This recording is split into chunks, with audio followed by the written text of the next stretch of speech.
Hello students, हम मनु श्रीवास्तव स्वागत करते हैं आपका सिलेक्शन धाम पर। और जैसा कि हम लोग शुरू कर रहे हैं अपना रेगुलर वॉकअप सेशन, क्योंकि आज मंडे मतलब फंडे और फंडे से ही हमारी क्लास स्टार्ट हो जाती हैं वॉकअप सेशन की, जिसमें हम सिनोनिम और वन वर्ड सब्स्टिट्यूशन अपने कंप्लीट करते हैं अल्टरनेट डे पे। तो आज का जो डे है वो है वन वर्ड सब्स्टिट्यूशन का। तो चलिए फिर देखते हैं कि आज वो कौन से इंपॉर्टेंट वन वर्ड सब्स्टिट्यूशन है जो आपके लिए हम लेकर आए हैं। तो सबसे पहला जो वर्ड है आज का वो है शटल। जी हाँ, shuttle. So what is the mean of shuttle? Shuttle का क्या अर्थ होता है? टू मूव और travel back and fourth frequently, तो आगे पीछे चलना। जैसे बैडमिंटन में शटल कॉक होती है, तो आगे और पीछे टू एंड फ्रो जैसे हम बोलते हैं, उसके लिए आएगा टू मूव और travel back and fourth frequently, आगे पीछे। ठीक, उसके लिए बोला जाता है शटल। उसके बाद है ग्रैपल। जी हाँ, what is the mean of grapple? तो ग्रैपल मतलब टू स्ट्रगल और रेसल विद समथिंग, तो किसी से कुश्ती करना, गुत्थम गुत्था हो जाना, हाथापाई हो जाना, उसके लिए ग्रैपल होगा। उसके बाद है रप्चर। जी हाँ, what is the mean of rupture? Rupture का क्या अर्थ है? टू ब्रेक और बस्ट सडनली, तो फट जाना, एकदम से अलग हो जाना, टूट जाना, उसके लिए रप्चर आता है। टू ब्रेक और बस्ट सडनली, यहाँ पे लिखा है फटना, तोड़ना या अलगाव हो जाना। उसके बाद है फोस्टर। जी हाँ, फोस्टर हम लोगों ने पहले पढ़ा था, किसी का पालन पोषण करना, किसी को बड़ा करना। टू एनकरेज और प्रमोट द ग्रोथ और डेवलपमेंट ऑफ समथिंग, प्रोत्साहन देना, पालन पोषण करना, उसके लिए आ जाता है हमारा फोस्टर।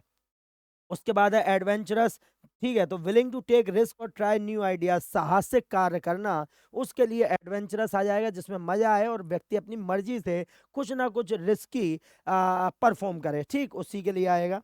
उसके बाद है रेजोल्यूट। तो रेजोल्यूट का हमने आपको बताया था भाई, दृढ़ संकल्प, जो हमने ठान लिया है कि हम करेंगे। तो determine and firm in purpose, दृढ़ या कृत संकल्प जैसे हम बोलते हैं। उसके बाद है desperate. So what is the mean of desperate? Desperate के लिए क्या आएगा? तो फीलिंग अ स्ट्रॉन्ग नीड और डिजायर, किसी चीज की बहुत अधिकता हो जाना, उसी के लिए डेस्परेट आता है। जी हाँ, बहुत ज्यादा अधिकता हो जाना, उसी के लिए डेस्परेट आता है। ठीक, तो उसे आप ध्यान रखें, डेस्परेट। जरा जल्दी से इन्हें नोट डाउन कर लीजिए, जिससे हम लोग आगे बढ़ पाए। नेक्स्ट है मिथिकल। जी हाँ, मिथिकल। तो मिथिकल तो भाई क्या होगा? काल्पनिक होगा। Mythical related to the legend और story that may not be real, तो काल्पनिक जैसे हम कहते हैं वही होता है मिथिकल।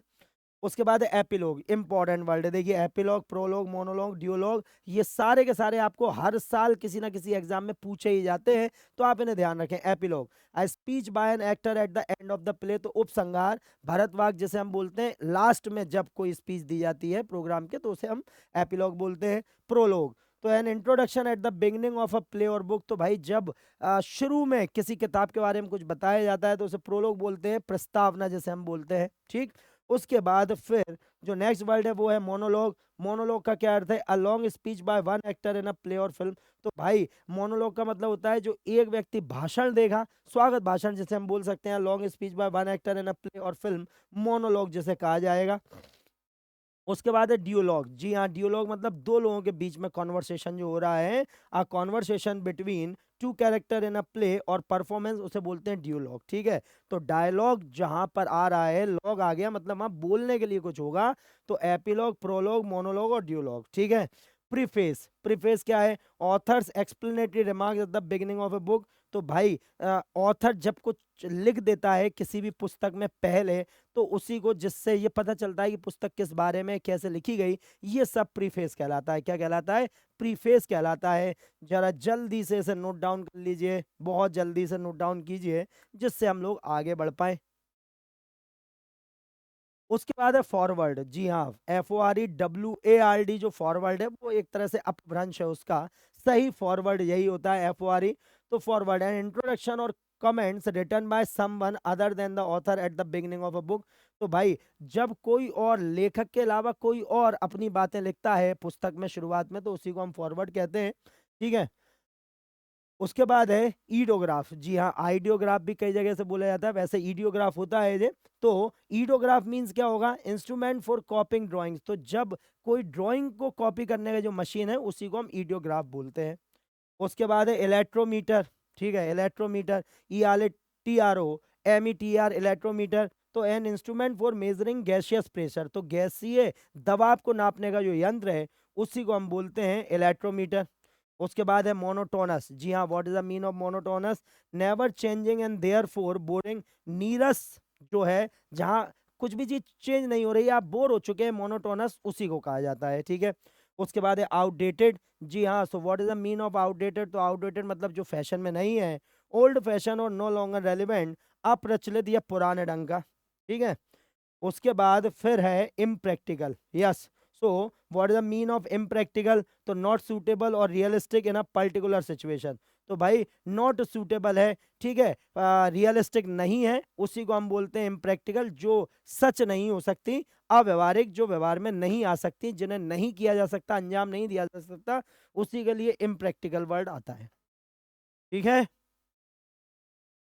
चलिए उसके बाद है आइडियलिस्टिक। तो आइडियलिस्टिक मतलब हैविंग हाई आइडियल्स और बिलीव्स ऑफ एन अनरियलिस्टिक, आदर्शवादी या फिर कल्पना में, कि मतलब आइडियल ही है, ऐसा हो तो नहीं पाएगा, लेकिन फिर भी आदर्श होना अच्छी बात होती है। ठीक है, तो ये हमारे पूरे के पूरे आज के वर्ड्स हैं। अब देखें जरा कि इन्हें किस तरीके से पूछा गया है, कैसे इन्हें पूछा गया है। तो यहाँ पर सबसे पहला जो वर्ड है वो है टू मूव और travel back and fourth frequently.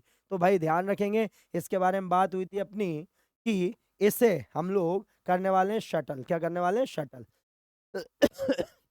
Willing to take risk and try new ideas. तो यहाँ पर हम ध्यान रखेंगे है ना, एडवेंचरस, जो हमने आपको बताया। उसके बाद है speech bye an actor at the end of play. तो भाई स्पीच जो लास्ट में दी जाती है, तो क्या आएगा उसके लिए बताओ जरा जल्दी से, प्रोलोग आएगा या एपिलोग आएगा? तो भाई यहाँ पर हम ध्यान रखेंगे कि एपिलॉग जो है वो वर्ड इसके लिए सही हो जाएगा। उसके बाद है फिर authors explanatory remarks eight the beginning of a book. तो यहाँ पर हम ध्यान रखेंगे कि ऑथर के explanatory remarks eight the beginning of a book, तो इसे क्या बोला जाएगा? इसे बोला जाएगा फॉरवर्ड। क्या बोला जाएगा? फॉरवर्ड इसे बोला जाएगा। ठीक है, तो ये आप ध्यान रखेंगे। नहीं, फॉरवर्ड नहीं, इसे प्रीफेस बोला जाएगा। क्या बोला जाएगा? प्रीफेस बोला जाएगा। और उसके बाद है never changing and therefore boring. तो भाई never changing and therefore boring, इसके लिए क्या आएगा? तो ये आ जाएगा मोनोटोनस। क्या आ जाएगा? मोनोटोनस वर्ड आ जाएगा। तो बल जल्दी से इसे नोट डाउन कर लीजिए, अच्छे से पढ़ाई कीजिए, आगे बढ़िए। आज थोड़े गले में प्रॉब्लम है, इसी वजह से आपको आवाज थोड़ा ऐसा लग रहा होगा, लेकिन फिलहाल वॉइस क्लियर है। बस आप ध्यान रखिए कि आपको इन्हें अच्छे से लिखना है और याद करते रहना है।